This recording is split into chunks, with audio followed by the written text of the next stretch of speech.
পাশে আছে সমব্যথী সরকার জনতার হৃদয়ের সাথী। শুনো শুনো বন্ধুগণ, শুনো গিয়া মন, বাংলার উন্নয়ন করিবে বরণ, আজ করিবে বরণ। লক্ষ্মীদের দিয়ে উন্নয়নের পাঁচালী পড়ানো হলো চুঁচুড়ায়।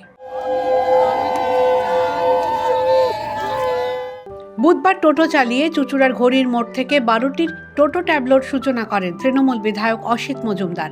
তার আগে তৃণমূলের মহিলা কর্মীরা উন্নয়নের পাঁচালী পাঠ করেন।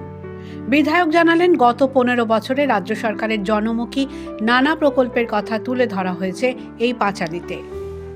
15 বছরে কি উন্নয়ন হয়নি? মায়েরা লক্ষ্মী ভান্ডার পেয়েছে, বোনেরা লক্ষ্মী ভান্ডার পেয়েছে, মেয়েরা কন্যাশ্রী পেয়েছে, একটা গরিব মেয়ে রূপশ্রী পেয়েছে, ছাত্রছাত্রী কার্ড পেয়েছে, বিনা পয়সায় রেশন পাচ্ছে। এই কদিন আগে পাড়ায় পাড়ায় সমাধান হলো, তার কাজ আরম্ভ হয়েছে। রাস্তা হচ্ছে, ড্রেন হচ্ছে, লাইট হচ্ছে, হসপিটাল হচ্ছে, জল হচ্ছে। তাই উন্নয়ন কোথায়? রাস্তায় দাঁড়িয়ে আছে। উন্নয়ন ঘরে ঘরে পৌঁছে গেছে। আমার 7টা পঞ্চায়েতে 7টা আর পৌরসভার 5টা, 12টা প্রচার গাড়ি 1 মাস ব্যাপী ঘুরবে। 15 বছরের উন্নয়ন ঘরে ঘরে পৌঁছে দেবে। বিধায়ক জানালেন, দলের মহিলা কর্মীরা হলো লক্ষ্মী। সেই লক্ষ্মীরা রোজ বাড়িতে পাঁচালী পড়েন। এবার উন্নয়নের পাঁচালী শোনাবেন পাড়ায় পাড়ায়। The wall bureau.